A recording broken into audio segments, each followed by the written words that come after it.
प्रद्युत देबर्मन जी,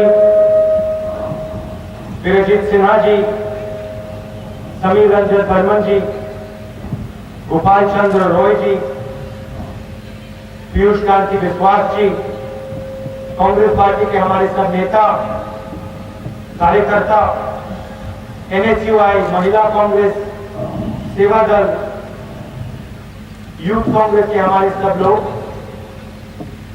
press के हमारे मित्रों, भाइयों और बहनों, आप सबका यहाँ बहुत बहुत स्वागत। दूर दूर से आप आए हैं, इसके लिए मैं बहुत बहुत आभारी हूं। खुलूंगा, नमस्कार। हमारे सामने कुछ ही दिनों में लोकसभा का चुनाव है। एक तरफ कांग्रेस पार्टी की विचारधारा, सबको जोड़ने की विचारधारा, प्यार की विचारधारा, और दूसरी तरफ नफरत तोड़ने वाली विचारधारा, बीजेपी की विचारधारा।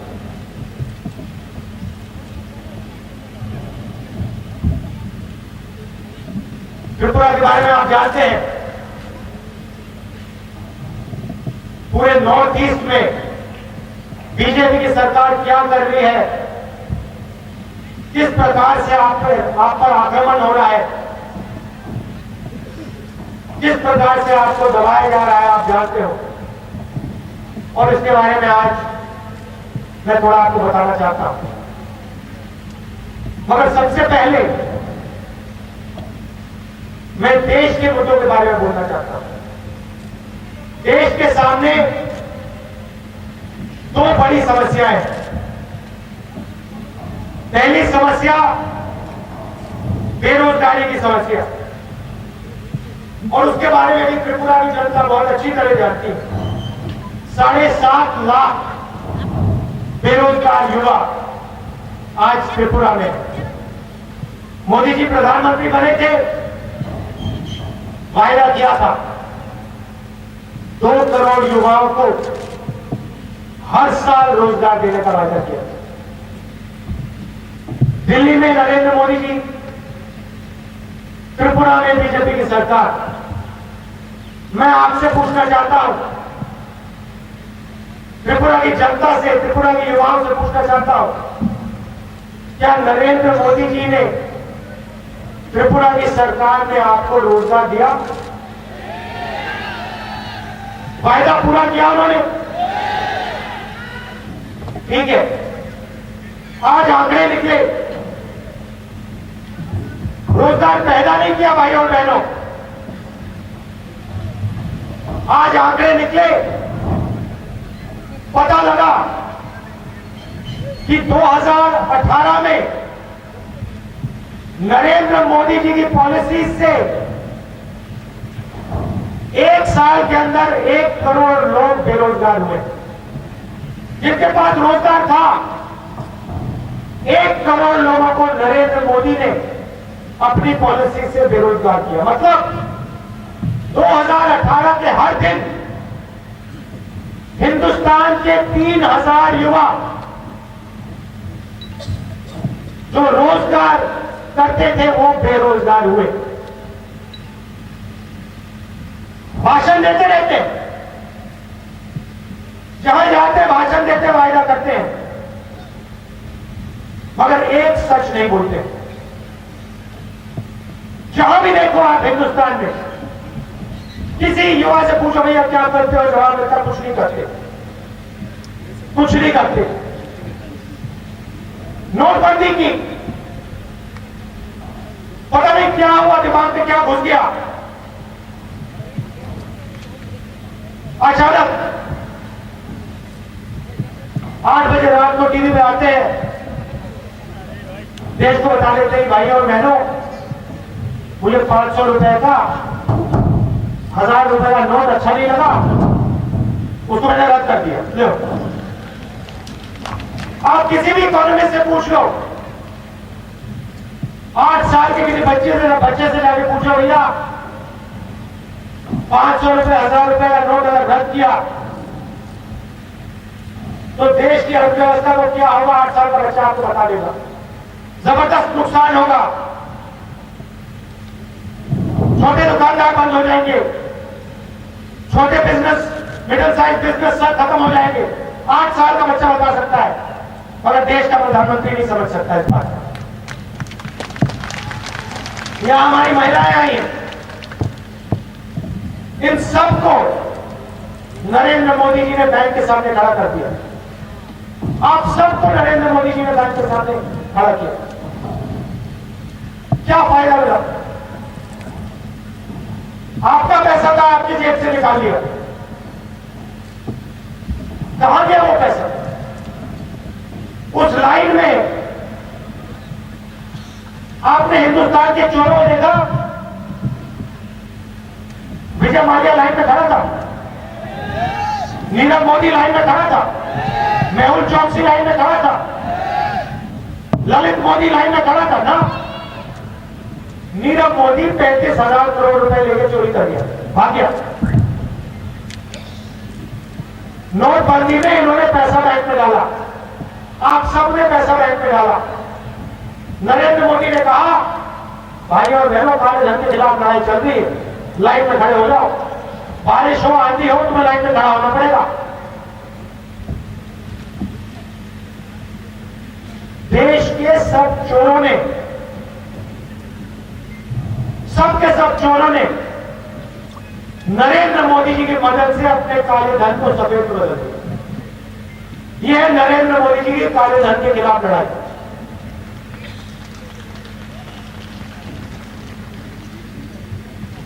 भाइयों और बहनों, हिंदुस्तान का किसान आत्महत्या करता है। हर प्रदेश में हर रोज कोई ना कोई किसान आत्महत्या करता है।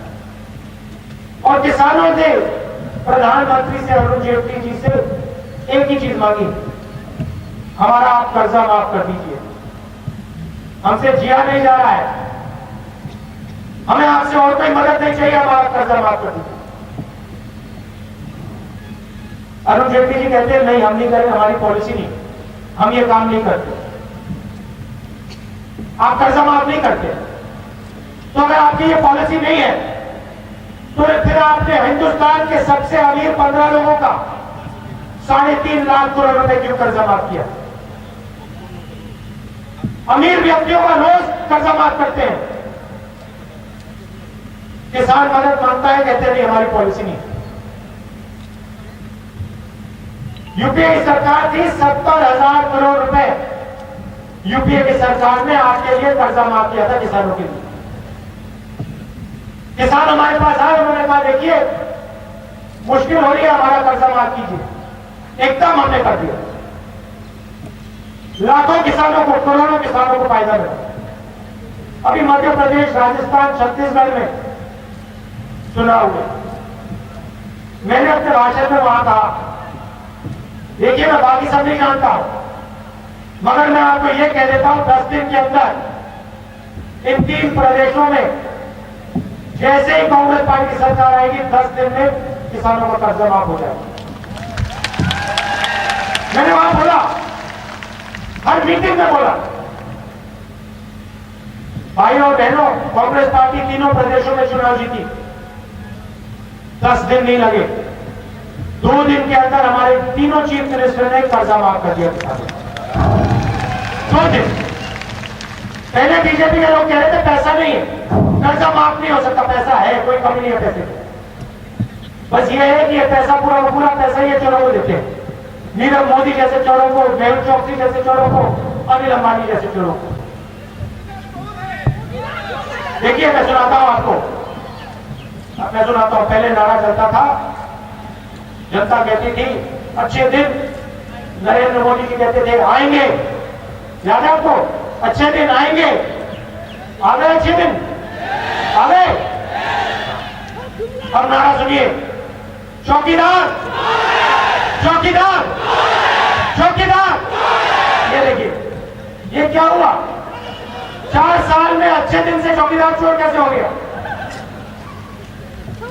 भाइयों बहनों, दुनिया की सबसे बड़ी डिफेंस डील राफेल हवाई जहाज की डील। हिंदुस्तान की वायुसेना को हवाई जहाज की जरूरत थी। यूपीए की सरकार ने कहा आप जाके देखिए, सबसे बेहतर हवाई जहाज चुनिए, उसको खरीदिए। राफेल हवाई जहाज चुना गया। एयरफोर्स ने कहा 526 करोड़ एक हवाई जहाज के लिए, और हवाई जहाज एचएएल बनाएगी, हिंदुस्तान में बनेगा। सब कुछ तय हो गया था। बीजेपी की सरकार आती है, नरेंद्र मोदी जी फ्रांस जाते हैं, हवाई जहाज में फ्रांस जाते हैं। उनके डेलीगेशन में उनके साथ अनिल भाई, मतलब अनिल अंबानी जाते हैं। दोनों जगह फ्रांस जाते हैं, राफेल हवाई जहाज की डील को बदल देते हैं। 526 करोड़ रुपए का हवाई जहाज 1600 करोड़ रुपए में खरीदा जाता है। एचएएल को परे कर दिया जाता है, सरकारी कंपनी को हटा दिया जाता है, और अनिल अंबानी जी को नरेंद्र मोदी कॉन्ट्रैक्ट दिला देते हैं। भाई और बहनों, 30,000 करोड़ रुपए का फायदा हिंदुस्तान के चौकीदार ने अपने मित्र अनिल अंबानी को करवाया। फ्रांस का राष्ट्रपति कहता है, प्रेस से कहता है, देखिए मुझे कुछ नहीं मालूम। हिंदुस्तान का प्राइम मिनिस्टर आया था, मीटिंग में उसने साफ कह दिया कि 526 करोड़ का हवाई जहाज नहीं खरीदा जाएगा, 1600 करोड़ रुपए का खरीदा जाएगा, और एचएएल को कॉन्ट्रैक्ट नहीं मिलेगा, अनिल अंबानी को कॉन्ट्रैक्ट देना है।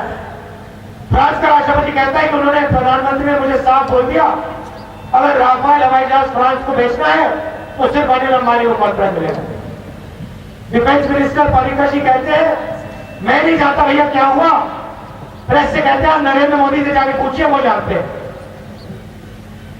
सीबीआई का डायरेक्टर खड़ा होता है, कहता है चौकीदार चोर है, मैं इन्वेस्टिगेशन करूंगा। घंटों में नरेंद्र मोदी उसको निकाल देता है। 1:30 बजे रात को, 1:30 बजे रात को चोरों जैसे नरेंद्र मोदी सीबीआई डायरेक्टर को निकालता है। सुप्रीम कोर्ट कहता है इसको वापस लाओ, सीबीआई का डायरेक्टर है, इसे वापस लाओ। नरेंद्र मोदी उसको वापस लाता है, और फिर 5-6 घंटे में फिर से निकाल देता है। क्यों? क्योंकि सीबीआई डायरेक्टर इंक्वायरी करने जा रहा था, और जिस दिन इंक्वायरी हो गई, जिस दिन कार्रवाई शुरू हो गई, उस दिन आपको नरेंद्र मोदी, अनिल अंबानी दोनों जेल में दिखाई देंगे।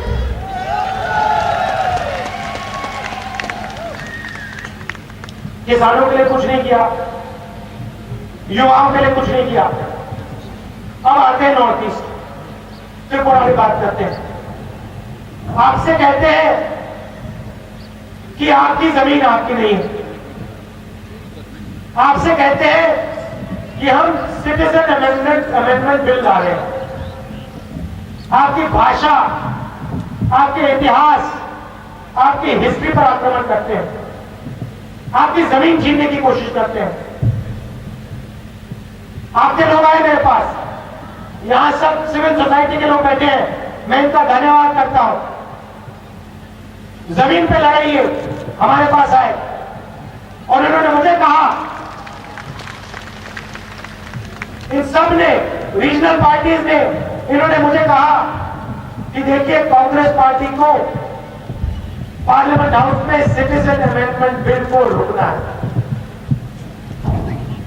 मैं एक बार कुछ कह देता हूं तो कर देता हूं। मैं 15 लाख वाला वायदा नहीं करूंगा आपसे। मैंने उनसे वायदा किया था कि Congress party citizen amendment bill को राज्यसभा में रोक देगी, और हमने अपना वायदा किया। सिटीजन बिल को हमने राज्यसभा में रोक दिया। और मैं यहां स्टेज से आपको आश्वासन देना चाहता हूं, अमित शाह जी ने कहा है कि चुनाव के बाद सिटीजनशिप बिल को लाएंगे। सबसे पहले वो मर्डर एक्यूज है। मर्डर एक्यूज ने कहा कि वो सिटीजनशिप बिल लाएंगे। मैं आपको कह रहा हूं, चाहे कुछ भी हो जाए, मर्डर एक्यूज को, बीजेपी को हम सिटीजन अमेंडमेंट बिल नहीं लाने देंगे। पार्लियामेंट हाउस में इसको रोकेंगे, जमीन पर लग जाएंगे हम, मगर नॉर्थ ईस्ट पे सिटीजन अमेंडमेंट बिल नहीं होने वाला है। आपके पास पहले कांग्रेस पार्टी ने स्पेशल स्टेटस दिया था। हमने इस बात को माना था कि त्रिपुरा और नॉर्थ ईस्ट के बाकी प्रदेश यूनिक है, इनके सामने अलग अलग समस्याएं हैं, दूसरी तरीके की मुश्किलें हैं, तो हमने आपके लिए स्पेशल स्टेटस दिलवाया था। वो भी आपसे बीजेपी ने, नरेंद्र मोदी ने छीना। जैसे हमारी सरकार 2019 में आएगी, हम आपको स्पेशल स्टेटस वापस दे देंगे। और सिर्फ वो नहीं, इंडस्ट्रियल पॉलिसी हुआ करती थी नॉर्थ ईस्ट के लिए, त्रिपुरा में, बाकी प्रदेशों में इंडस्ट्री लगाने के लिए, वो भी नरेंद्र मोदी जी ने आपसे छीनी। वो भी हम आपको नॉर्थ ईस्ट को इंडस्ट्रियल पॉलिसी 2019 चुनाव जीतने के बाद वापस दे देंगे। और जो आपको यहां जिस चीज की आपको जरूरत है, इंडस्ट्री की, कारखानों की, सड़कों की, रेलवे लाइन की, एयरपोर्ट की, उस पर एक बार फिर कांग्रेस पार्टी की सरकार दिल्ली में काम शुरू कर देगी। और कुछ ही समय में, मैं जानता हूं, कुछ ही समय में कांग्रेस पार्टी की सरकार त्रिपुरा में भी आ जाएगी, राज करेगी।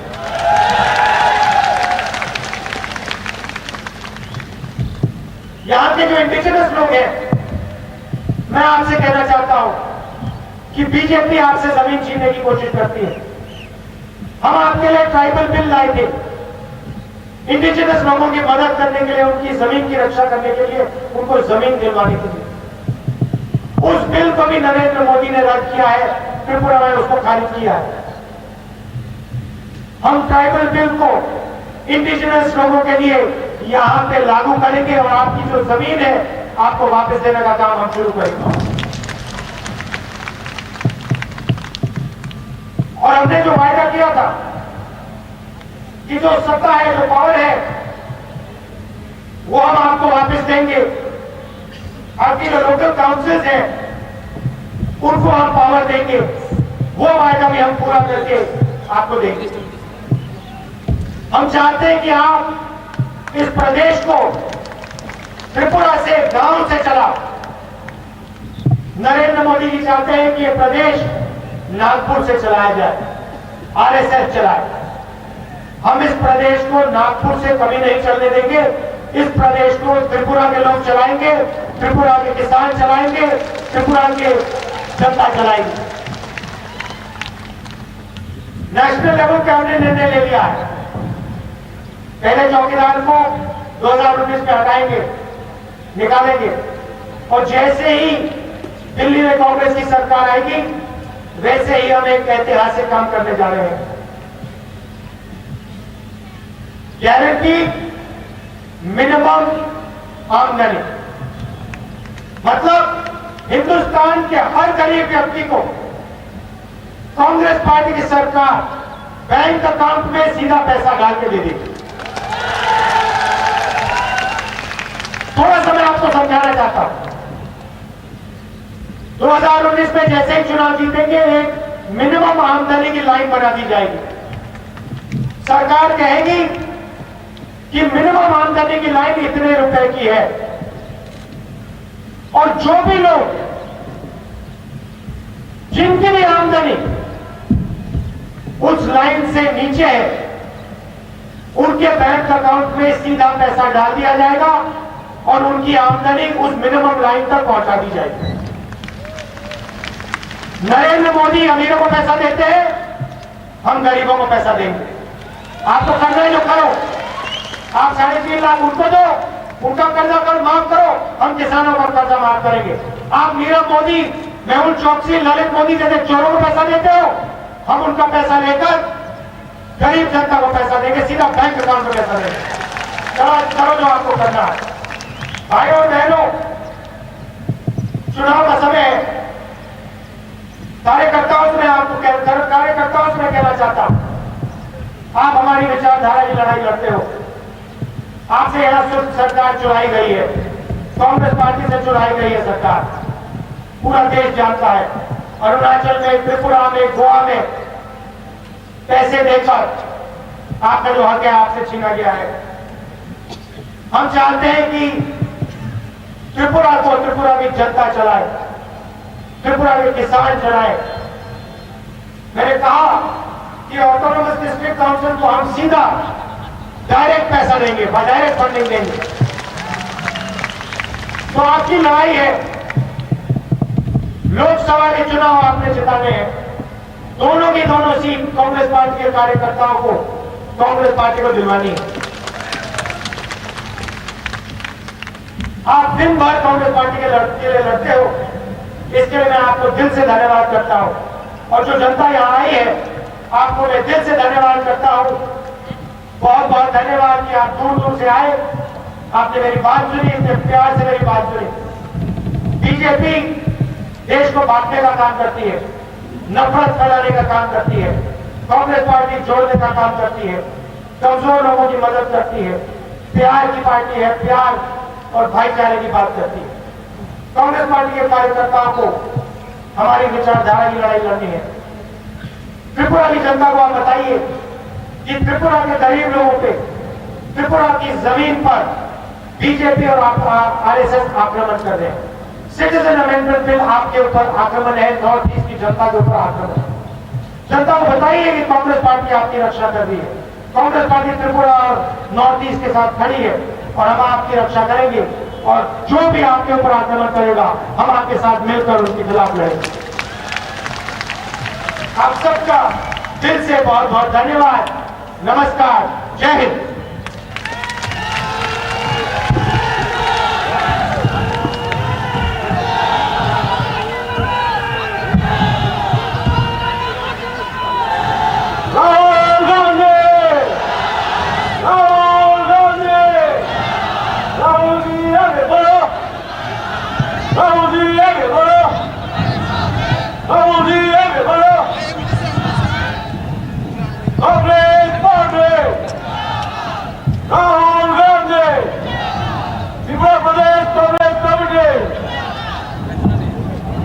আপনাদের সকলকে এখানে উপস্থিত হওয়ার জন্য কংগ্রেস ত্রিপুরা প্রদেশ কংগ্রেস কমিটির পক্ষ থেকে আপনাদের সকলকে অনেক অনেক অভিনন্দন। আমাদের নির্বাচনী জনসভা এখানেই সমাপ্তি ঘোষণা করলাম। জয় হিন্দ, বন্দে মাতরম। ভারতের জাতীয় কংগ্রেস জিন্দাবাদ, ত্রিপুরা প্রদেশ কংগ্রেস কমিটি জিন্দাবাদ, রাহুল গান্ধী জিন্দাবাদ।